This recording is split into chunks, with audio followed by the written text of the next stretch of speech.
Untold secrets of relationship and parenting preparing is better than repairing. Ram గారు మరియు విజయ పెద్దన గారు నిర్వహిస్తున్న ఈ క్లాస్లో మీరు జాయిన్ అవ్వాలి అనుకుంటున్నారా? ఈ నెంబర్కి సంప్రదించండి. నమస్తే విజయ పెద్దన గారు. నమస్తే రామ్ సార్. నమస్తే. ఇన్సల్ట్ ఇది చాలా పెద్ద పదం అని చెప్పుకోవచ్చు. ఇన్సల్ట్కి గురైన ప్రతిసారి తెలియకుండానే చాలా లో ఫీల్ అవుతూ ఉంటుంటాం. హస్బెండ్ కానీ వైఫ్ కానివ్వండి, ఇంట్లో పిల్లల ముందు ఇన్సల్ట్ చేయబడిన, పిల్లలే పేరెంట్స్ని ఇన్సల్ట్ చేసినా తీసుకోలేము. అండ్ కొన్నిసార్లు అయితే చిన్న చూపు అని అనిపిస్తూ ఉంటుంటుంది. వైఫ్ హస్బెండ్ని చేసిన, హస్బెండ్ వైఫ్ని చేసిన, అది పిల్లల ముందు జరిగేటప్పుడు కాంప్లికేషన్స్ ఏ విధంగా ఉంటాయి? అసలు సరే, సర్వసాధారణంగా వైఫ్ అండ్ హస్బెండ్ అన్నాక కొన్ని వస్తూ ఉంటుంటాయి, మాట జారుతూ ఉంటుంటాం. బట్ అదే పిల్లల ముందు రిపీటెడ్గా అయినప్పుడు వచ్చే అనర్థాలు ఏంటి విషయం? తాకట్టులో ఉన్న బంగారాన్ని విడిపించి ఆ రోజు ఆన్లైన్ రేటుకే మేము కొంటాం. Sharma gold company. అవమానం ఎవరికైనా, అసలు పిల్లలకైనా పెద్దవాళ్ళకైనా ఎవరికైనా సరే ముందు మనసు చివుక్కుమంటుంది. సో ఈ అవమానాలు కూడా ఏంటంటే ఎప్పుడన్నా ఒకసారి పొరపాటున అంటే ఏదన్నా అంటేనో సరేలే అని సర్ది చెప్పుకోవచ్చు. బట్ కొంతమంది ఇంట్లో ఈ అవమానం అంటే చాలా క్యాజువల్గా ప్రతిదానికి చులకన చేస్తూ ఉంటారు.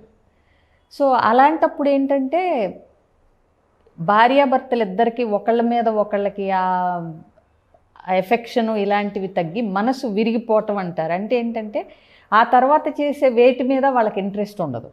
ఎందుకంటే ఇప్పుడు ఒక భార్య కంటిన్యూస్గా ఎప్పుడు అంటే చాలా ఫ్రీక్వెంట్గా భార్యని ప్రతి విషయంలోనూ అంటే అవమానం, నీకు అసలు డ్రెస్సింగ్ సెన్స్ లేదనో, నీకు అసలు వంట రాదనో, అసలు ఉద్యోగం చేసే భార్య అయితే అసలు నీకు ఉద్యోగం ఇచ్చినండి చెప్పుకోవాలనో, అసలు నాకు ఆశ్చర్యంగా ఉంది అసలు నువ్వు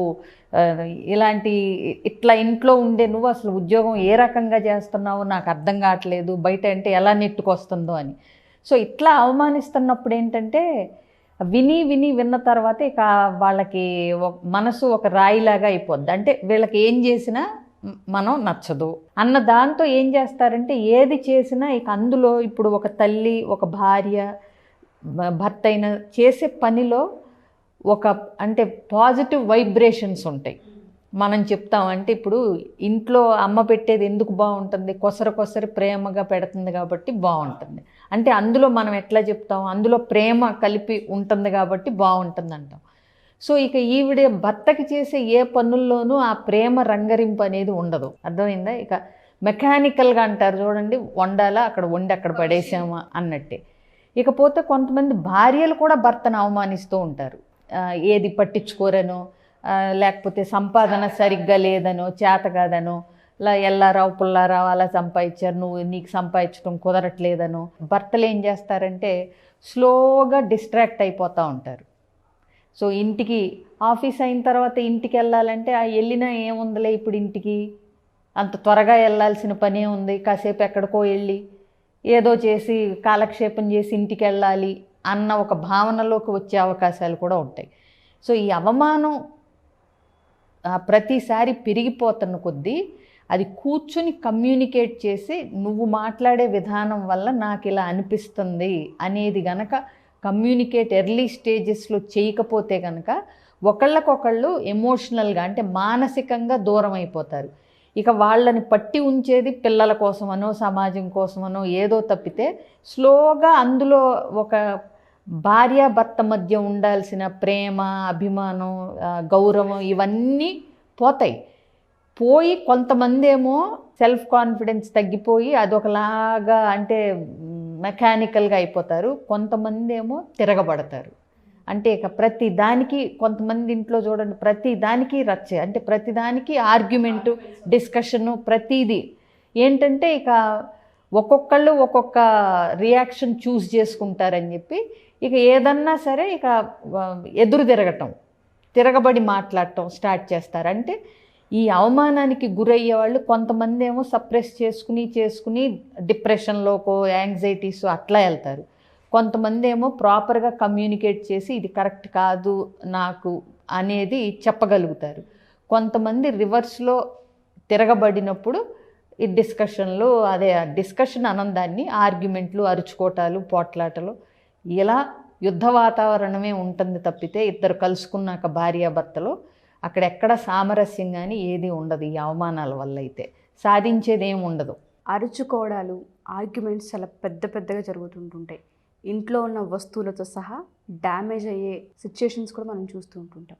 తెలియకుండా పిల్లల మనసులు గాయపడుతూ ఉంటుంటాయి ఆ ఇన్సల్ట్.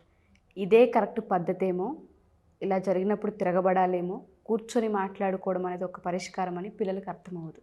చిన్న ఏజ్లో కనుక ఇటువంటివి పిల్లల మనసులో కనుక పడినప్పుడు పిల్లలకి ఎటువంటి ప్రభావాలు ఏర్పడతాయి అంటుంటారు?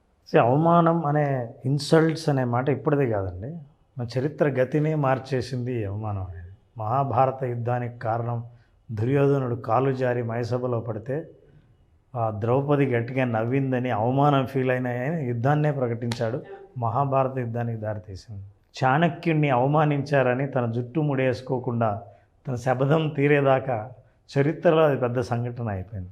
అంటే మనిషి ఎంత తీవ్రమైన నిర్ణయమో తీసుకునేదానికి అవకాశం ఇస్తుంది అవమానం అనేది, ఇన్సల్ట్ అనేది. అసలు అవమానం అంటే అర్థం ఏంటంటే ఒకరి విలువను, ఒకరి సామర్థ్యాన్ని తక్కువ చేసి మాట్లాడడం అవమానం. ఎగ్జాక్ట్లీ. ఉన్నదానికంటే తక్కువ చేసి మాట్లాడడం అది అవమానం. ఈ అవమానం జనరల్గా ఎందుకు చేస్తారంటే అవతల వాళ్ళను అవమానం చేయడం అన్నది ఒక కారణంగా తీసుకుంటారు. ఒరిజినల్గా వీళ్ళ విలువను పెంచుకోవాలంటే వాళ్ళ విలువను తగ్గించాలి. అవమానం చేసే వ్యక్తి తన విలువను పెంచుకోవడం కోసం అవతల వాళ్ళ విలువను తగ్గిస్తాడు. నీ మొహం నీకు చేత కాదు అంటే దాని అర్థం నాకు తెలుసు అది నాకు చేతనవుతుంది అని. నువ్వేమీ చేయలేవంటే నేనే చేయగలను అని. నువ్వు మార్కులు నీకు బాగా తక్కువ వచ్చాయనంటే నాకు మార్కులు ఇలా కాదు నేను ఎక్స్పెక్ట్ చేస్తున్నది అని.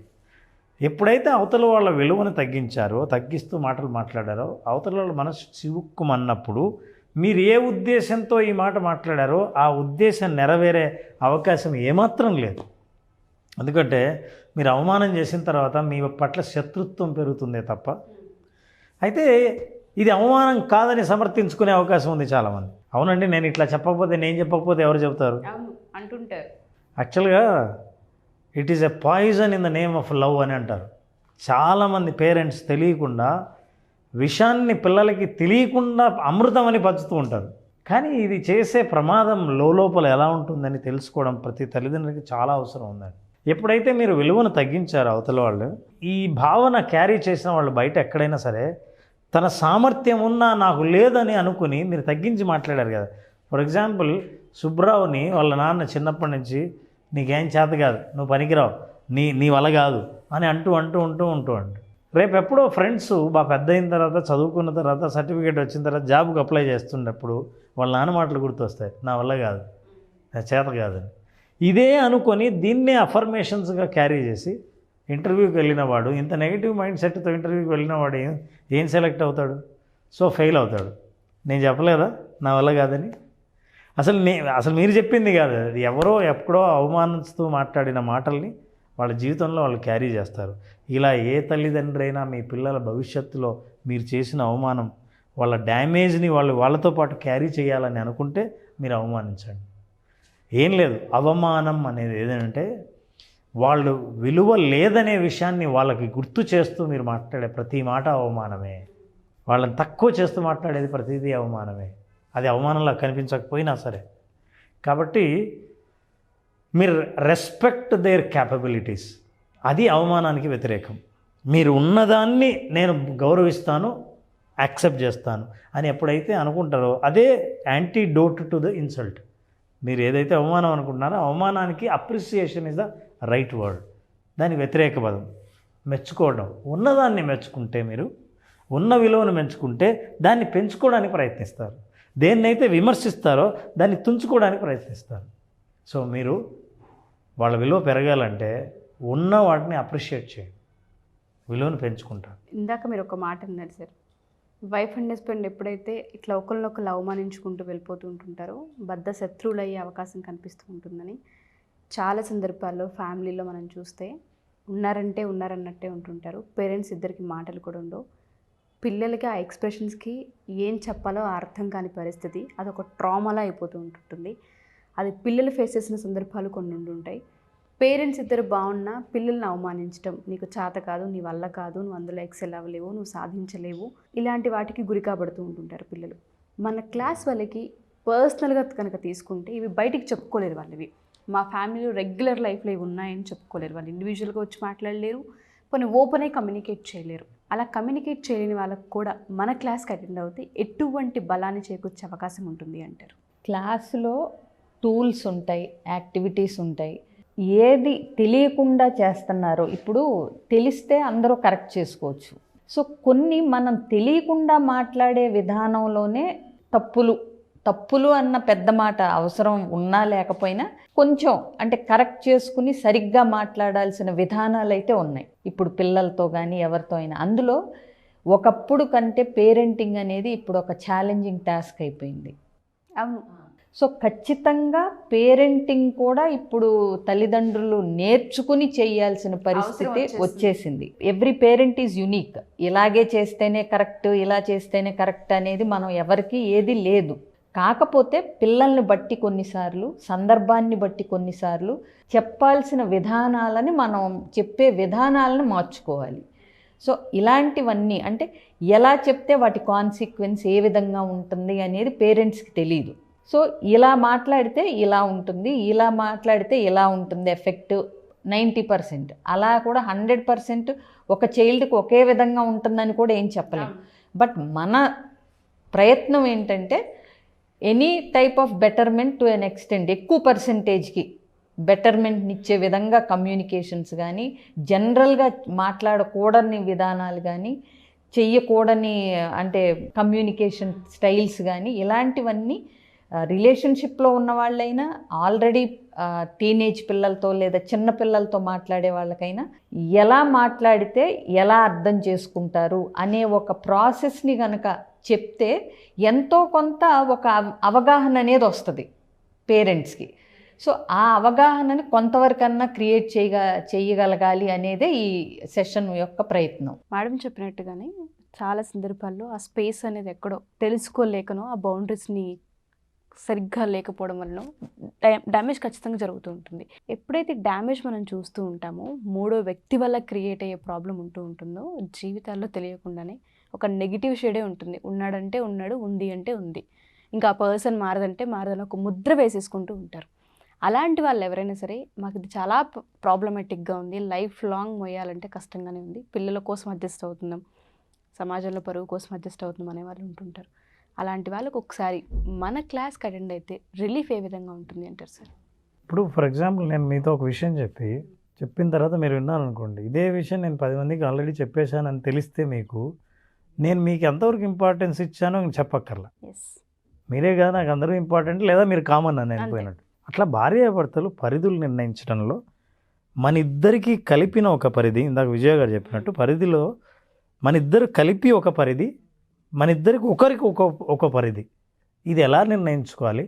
ఈ పరిధులు ఉండడం వల్ల జీవితం ఎంత హాయిగా ఉంటుంది అని తెలుసుకోవాలంటే what are those limitations and also what are all boundaries. ఈ బౌండరీస్ మీకు చాలా సేఫ్ గార్డ్గా పనిచేసే అద్భుతమైన ఉపయోగించేవి కొన్ని ఉంటాయి. అట్లాంటి బౌండరీస్ గురించి మనం డిస్కస్ చేస్తే ఆ బౌండరీస్ నిర్ణయించుకున్న తర్వాత వాళ్ళు ఇద్దరూ కంఫర్టబుల్గా ఫీల్ అవుతారు.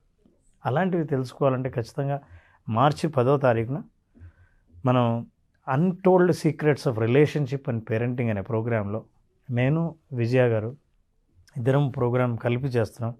ఎవరైనా సరే ఇంట్రెస్ట్ ఉన్న వాళ్ళు, ఎవరైనా భార్యాభర్తలు కాబోయే వాళ్ళు కానీ, తల్లిదండ్రులు కానీ, కాబోయే తల్లిదండ్రులు కానీ, ఫ్యామిలీ కౌన్సిలర్స్ కానీ, ప్రొఫెషనల్స్ కానీ ఖచ్చితంగా అటెండ్ అవ్వచ్చు. ఈ ప్రోగ్రామ్ను భారీ ఎత్తున చేస్తున్నాం. హైదరాబాద్లోనే జరుగుతుంది. ఈ ప్రోగ్రామ్ అటెండ్ అయితే ఎన్నో ప్రయోజనాలు ఉంటాయి. డెఫినెట్గా నెక్స్ట్ డే నుంచి వాళ్ళ జీవితం మారింది, ఈ విషయాలు తెలియటం వల్ల వాళ్ళ లైఫ్ ఒక న్యూ టర్న్ అయింది అనే ఫీలింగ్ ఖచ్చితంగా కలుగుతుంది. Thank you Ram sir. Thank you Vijay ma'am. Thank you.